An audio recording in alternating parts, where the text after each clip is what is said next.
Good afternoon, everybody. Calm Biker here, and I'm thinking that I may well be a rain god. I don't know if any of you have read Douglas Adams. I think it's in one of the Hitchhiker's Guide to the Galaxy books. Might be so long, and thanks for all the fish. But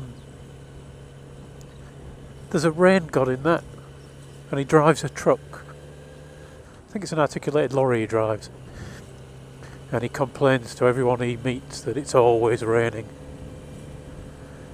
And of course nobody believes him. Everybody says he's exaggerating, but he knows 40 some different types of rain, and it always rains.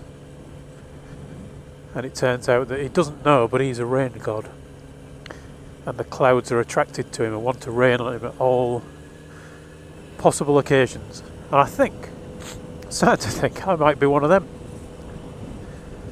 because it's a Monday, it's a work day, so I thought I'll head out. I'm going to have half an hour on the bike, because I've not been out on the bike all weekend because it's been miserable.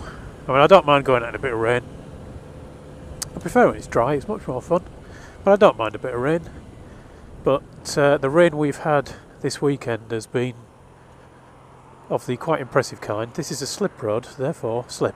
Come on, you know you want to. It's not hard. Look, slip road. It's tempting to go down the inside of an overtake, but I won't do that because that's naughty. Anyway, yeah, the type of rain that goes sideways and that you can't see through, and that is accompanied by many thunderings and lightningings. And we even had some hail. Middle of May, we've had hail. Of course, by the time we upload this, it'll probably be June, but you know. Hey ho. So I think I might be one of them, because I looked out the window this morning, kind of 8:30ish, lovely sunny day. And right through, it's now 12:30, up until about 12:22 maybe. Bit too accurate. Lovely, sunny, beautiful day. Pull the bike out of the garage. As soon as I ride away, as soon as I get to the end of the street and turn into not the main road, but the slightly more main road than the one I live on, first spits start to hit my visor. I'm addicted to biking is the problem.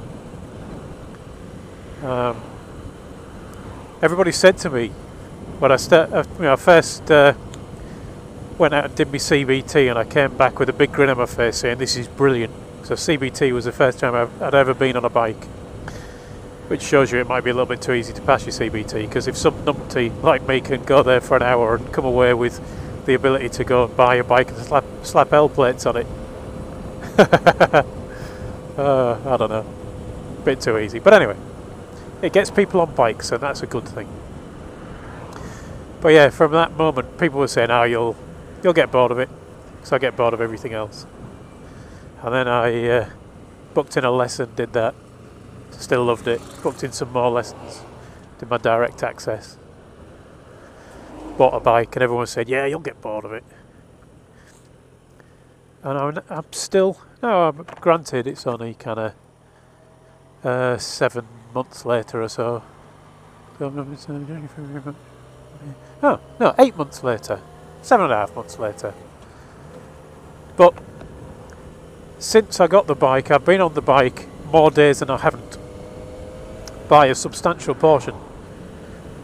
I think the most I've gone without going for a ride is 3 days, and I've been really frustrated and wanting to go for a ride again each time.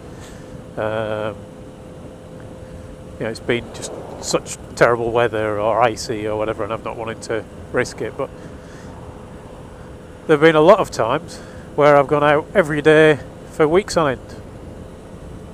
Even if I'm just riding around the town, even just riding up down this road will keep me amused, because I'm on the bike. So I think I am addicted. Motorcycling is my crack, it seems. But yeah, is everyone the same? Do you grow out of this? Or am I going to be with this until the day I give up? and leave this mortal coil. Don't know if you've noticed, but my screen is not rattling. I've gone completely low tech. You can actually see the fix.